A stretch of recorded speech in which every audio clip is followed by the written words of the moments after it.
Now, I would like to welcome, and I would like you all to welcome her with me. She's not just an artist, but a force for change. With a pen as her sword and the stage as her battlefield, she fearlessly tackles the issues that matter most. Please welcome Ms. Smita Bharati, a multi-talented artist.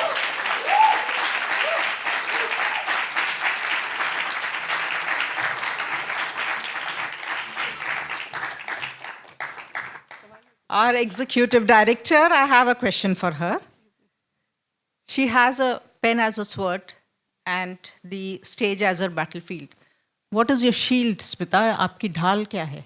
पता है इन्होंने ना मुझसे बोला था कि ये मुझसे ये सवाल पूछेंगी, जवाब तैयार करके आना, like a bad student I haven't done it. तो मैं क्या बोलूँ कि मेरी ढाल क्या है? मेरी ढाल ये है.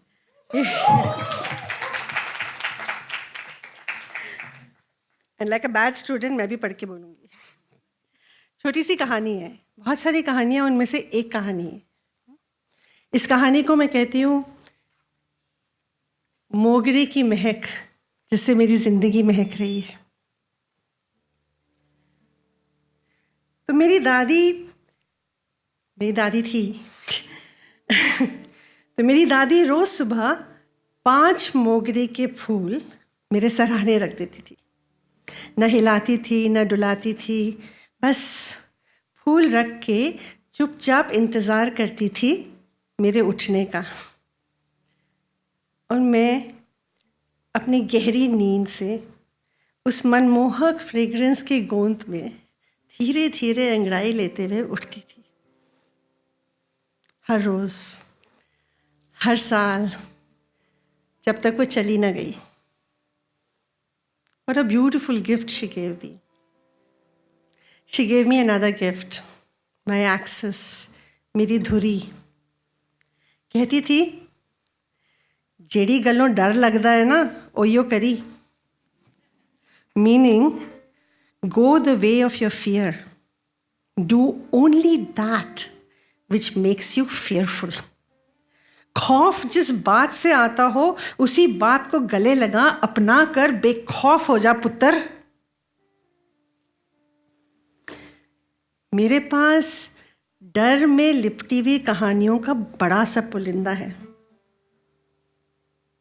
पर आज की कहानी जिंदगी के उस पड़ाव की है जब मुझे जेल से बहुत डर लगता था. तो मैंने दादी की सीख के अनुसार 8 साल जेल की रोटियां खाई.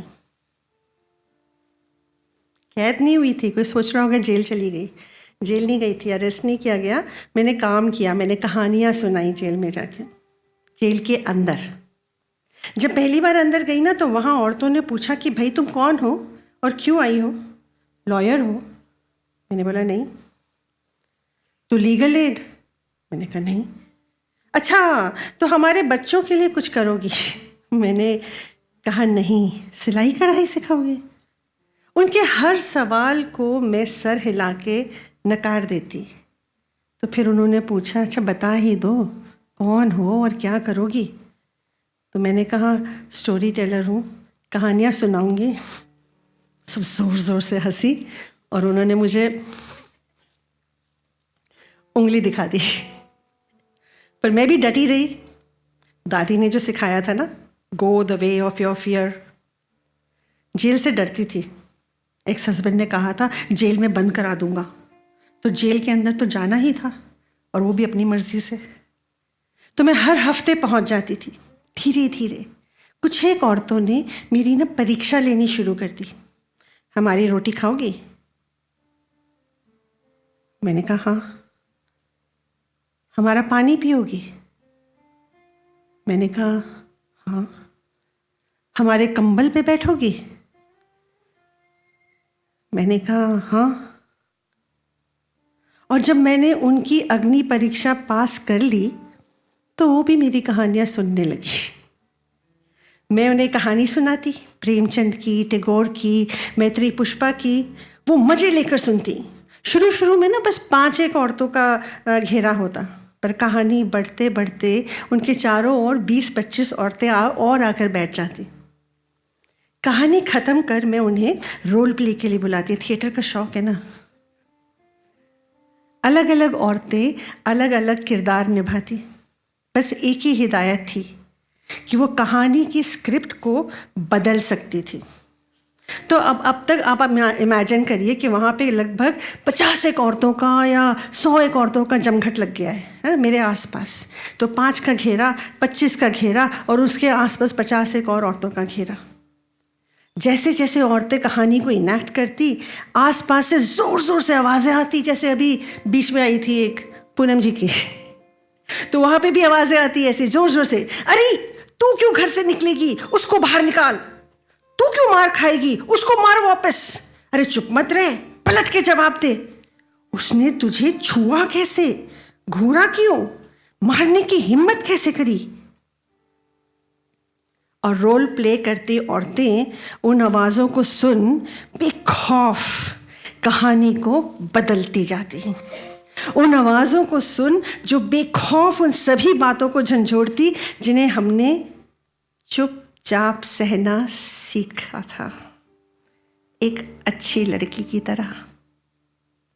मैं सकते में आ जाती, ये कैद औरतें कितनी आज़ाद हैं, और मैं जिसने ज़िंदगी भर एक अच्छी लड़की का धर्म निभाया है, वो अपनी लाचारी में कैद कितनी खौफज़दा है।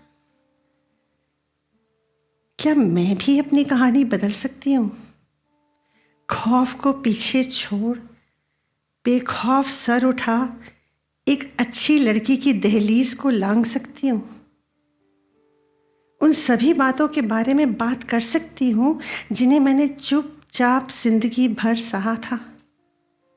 Child sexual abuse, domestic violence, intimate partner violence, sexual harassment. खौफ से बेखौफ बनने का मेरा रास्ता दादी के मोगरे की महक में लिपटी सीख से शुरू हो जेल की उन कैद औरतों की कहानियों से होकर निकला है।